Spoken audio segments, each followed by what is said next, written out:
पहुंच गए बोरीवली स्टेशन पे और सामने हमारी ट्रेन भी आ रही है।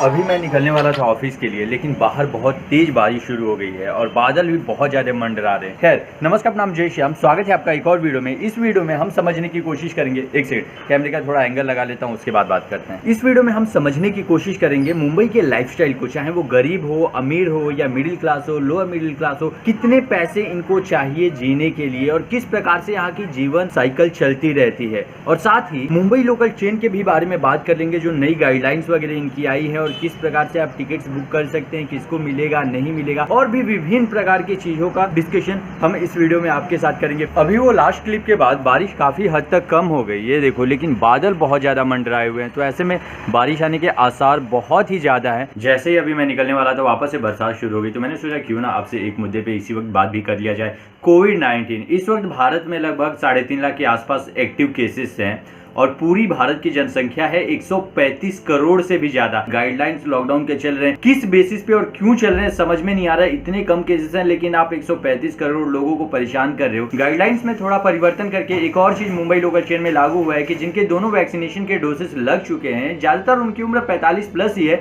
वो लोग ट्रैवल कर सकते हैं। लेकिन ऐसे बहुत कम लोग हैं जिनके दोनों डोसेस लग चुके हैं। इस वक्त मुंबई में वैक्सीन अवेलेबल ही नहीं है। इनफैक्ट मैंने भी 780 रुपए दे के लगवाया, मेरे पापा ने भी 780 रुपए वैक्सीन दे के लगवाया, और ज्यादातर लोग पैसे दे के ही लगवा रहे हैं, फ्री में यहाँ पे लग भी नहीं रहा है। बहुत कम ऐसी जगह हैं जहाँ पे फ्री में लग रहा है।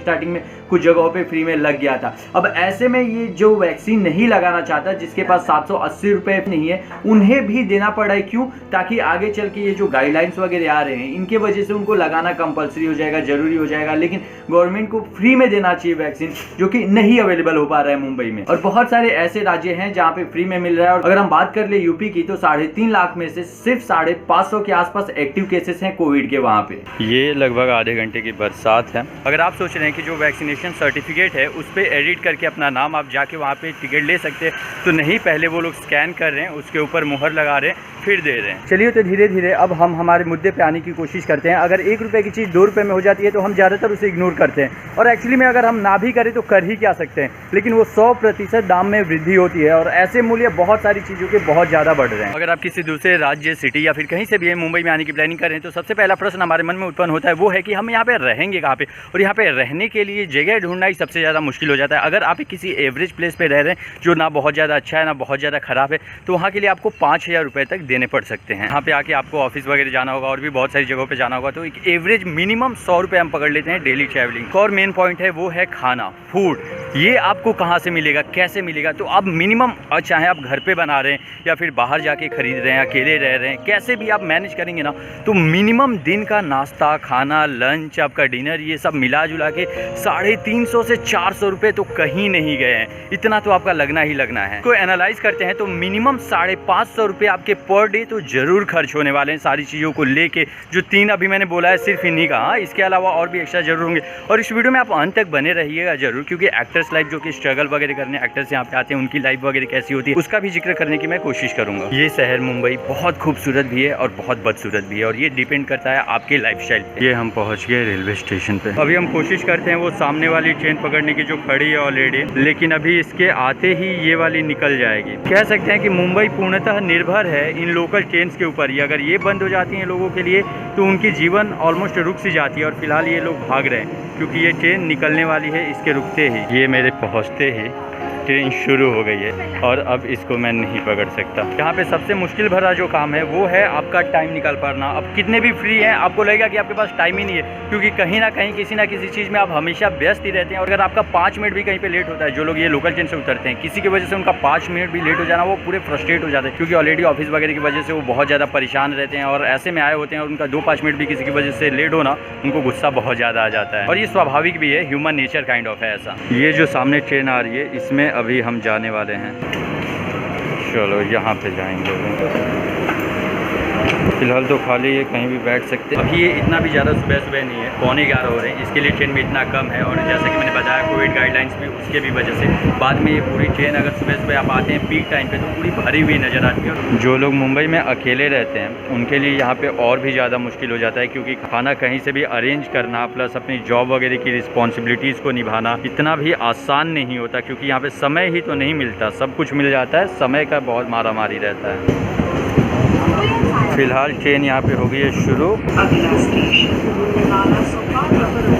Next station Nala Sopara.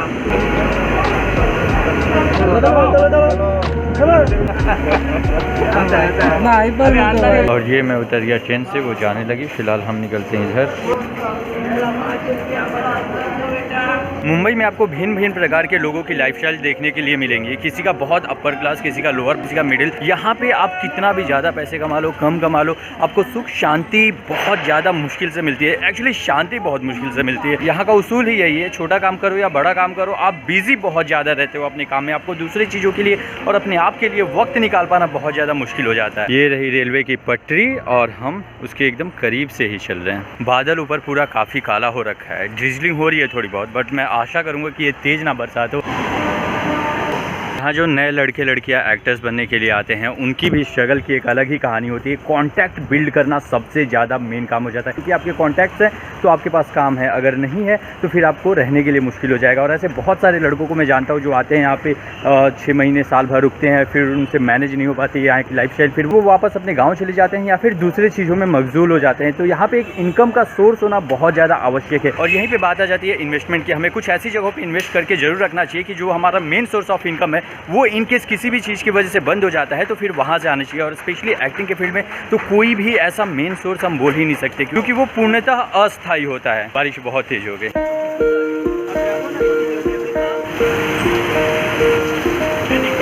यहाँ पे अभी कर रहे हैं बारिश आने का इंतज़ार, रुक के। फिलहाल हमें ऑटो भी मिल गई है स्टेशन से बाहर निकल के।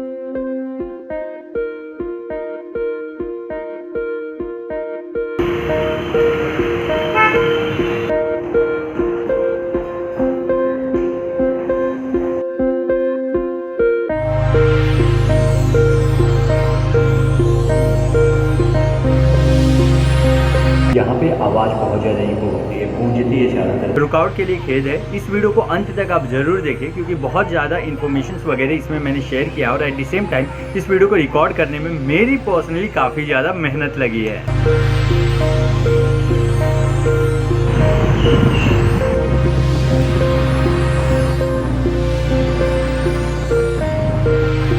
टीसी ने रोक लिया था स्टेशन पे, उसने बोला टिकट दिखाओ। मैंने अपना पास दिखाया तो बोलता है कि आपका आईडी कार्ड भी दिखाओ। मैं आईडी कार्ड क्यों दिखाऊं? टिकट कलेक्टर हो, सिर्फ टिकट देखो, आईडी कार्ड देखने का क्या मतलब है? तो मैंने नहीं दिखाया मतलब नहीं दिखाया, लेकिन हाँ आजकल पास पे नाम लिखा हुआ होता है तो उसके लिए आधार कार्ड मैंने दिखाया, लेकिन अपने ऑफिस का आईडी कार्ड उसको नहीं दिखाया, क्योंकि वो उसका काम है ही नहीं।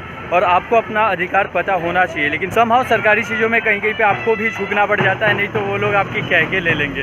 समझ रहे हैं ना मेरी बात को? ऑफिस से मैं आज जल्दी निकल गया। रोड पे यहाँ पे काफ़ी सारी दुकानें लगी हुई हैं, काफ़ी कुछ मिल रहा है। पहुँच गए बोरीवली स्टेशन पे और सामने हमारी ट्रेन भी आ रही है, पकड़ तो लूँगा इजीली। यहाँ पे जाते हैं, ये आ गया। अभी दोपहर का वक्त है, इसकी वजह से ट्रेन पूरी आपको खाली नज़र आ रही है। 4:30 बजे के आसपास का टाइम है।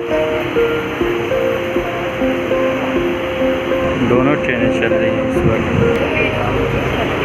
मुंबई में सिर्फ बिल्डिंगें नहीं, ये भी एक हिस्सा है उसका, ये चॉल्स वगैरह। ऐसी सारी जगहों पे थोड़े सस्ते में रहा जा सकता है। स्टेशन के बहुत करीब है तो यहाँ पे भी रहना बहुत महंगा साबित होगा। स्टेशन के दूर जो चॉल्स है उनके रेंट लगभग 2500 से 3000 के बीच में आपको हो जाएंगे ठीक ठाक। और हर जगह यहाँ पे रहना महंगा ही है, चाहे वो बिल्डिंग्स हो या वो बस्तियाँ हों। जीवन में प्रायोरिटीज़ बहुत ज़्यादा बदलती हैं, वक्त वक्त के साथ हमारी सोच भी बदल जाती है कम्प्लीटली। हम जो नहीं करना चाहते हैं वो चीज़ें हमें करनी पड़ती है और समहाउ हम करना उसे एंजॉय भी करने लगते हैं, क्योंकि हमारे पास समहाउ ऑप्शन भी नहीं होता दूसरा कोई। और एट द सेम टाइम हमें पता चल चुका होता है, रियलिटी हिट कर चुकी होती है। लेकिन इन सब के बीच में अपने पैशंस को जब तक आप बचा के रख सकते हैं, जब तक उन्हें करने की कोशिश कर सकते हैं, आपको लगे कि आपके अंदर एनर्जी है, तो थोड़ा सा अपने आप को स्ट्रेच करके कंफर्ट जोन से बाहर निकल के उन सारी चीज़ों को भी कंप्लीट करने की कोशिश करते रहनी चाहिए, क्योंकि वक्त के साथ वो भी सारे धीरे धीरे खत्म हो ही जाएंगे। जब तक आप बचा सकते हैं तब तक आप बचा लीजिए। ये सामने है भायंदर की खाड़ी। नायगांव और भायंदर रेलवे स्टेशन के बीच में ये आता है।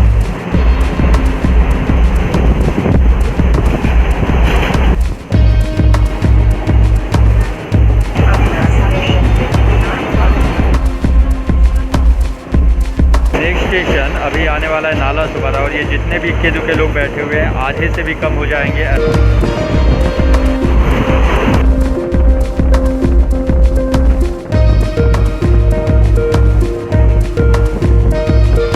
और ये आ गया नाला सुपारा।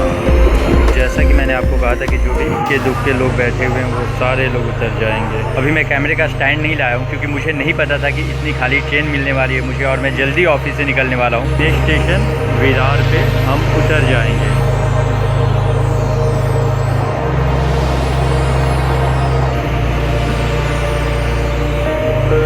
जीवदानी माता का मंदिर है सामने की तरफ।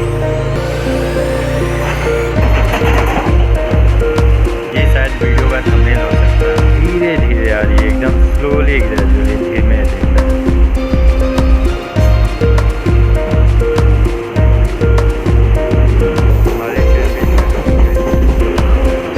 आसमानों में बादल छाया हुआ है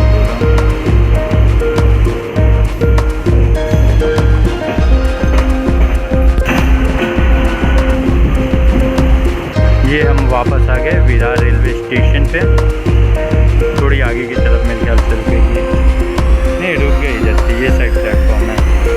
चलिए तो उतरते हैं ट्रेन से और निकलते हैं घर की तरफ। यहाँ पे ज़्यादातर लोगों की लाइफ निकल जाती है घर से ऑफिस, ऑफिस से घर, और रात में आएंगे 6-7 घंटे सोएंगे, फिर सुबह उठ के तुरंत नहा धो के वापस ऑफिस की तरफ। और पूरी दिनचर्या इनकी लगभग, छुट्टी का छोड़ के, वो भी एक दिन क्या कर लेंगे, वो जो भी घर के काम रहते हैं वो सब कंप्लीट करते हैं। और ऐसे में कुछ लोगों के अंदर पैसेंस भी होते हैं दूसरी चीज़ें करने की, वो भी पैसेंस धीरे धीरे ख़त्म ही हो जाता है क्योंकि ये शहर लोगों को ऐसे ढाल देता है। लेकिन हाँ, उनमें से चुनिंदा कुछ लोग हैं जो अपने पैसेंस को पूरा डेस्परेटली फॉलो करते हैं और समहाउ कुछ कर गुजरते हैं। देख रहे हो कितने सारे लोग जा रहे हैं, इनमें सबकी एक एक कहानी होगी, स्टोरी होगी, लेकिन कुछ लोगों की कहानियां ही सिर्फ हमें पता होती है और उनसे ही हम इंस्पिरेशन लेते हैं क्योंकि उन्हें सक्सेसफुल कहा जाता है। समहाउ उनका लक भी साथ देता है और साथ में टैलेंट भी होता है, मेहनत भी होता है। लेकिन ऐसे बहुत सारे लोग होते हैं जो बहुत मेहनत करते हैं लेकिन शायद लक की वजह से वो आगे नहीं निकल पाते या फिर दूसरे भी रीजन्स होते हैं। तो खैर, हर किसी की अपनी एक कहानी होती है, आपकी भी अपनी एक कहानी होगी जो आपको पता होगी। और हाँ, जो आपके आसपास लोग हैं उनको अपने एक्सपीरियंसेस, अपनी कहानियाँ शेयर करते रहिए, आपको भी अच्छा लगेगा। चलते चलते एक बात और मैं आपको मेंशन कर दूं कि यहाँ पे ऐसे लोगों के बीच में रिकॉर्ड करना बिल्कुल भी इजी नहीं है। सब लोग ऐसे आपको देखते रहते हैं कि आप कर क्या रहे हैं, लेकिन ऐसे में कॉन्फिडेंटली आपको बोलना पड़ता है। और अब ये हम निकल गए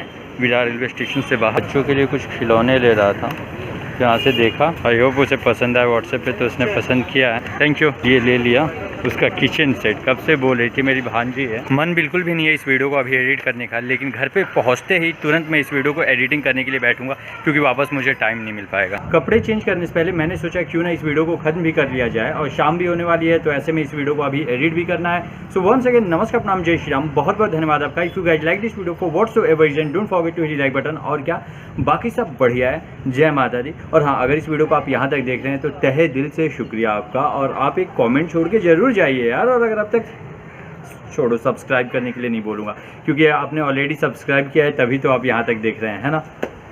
जय माता दी।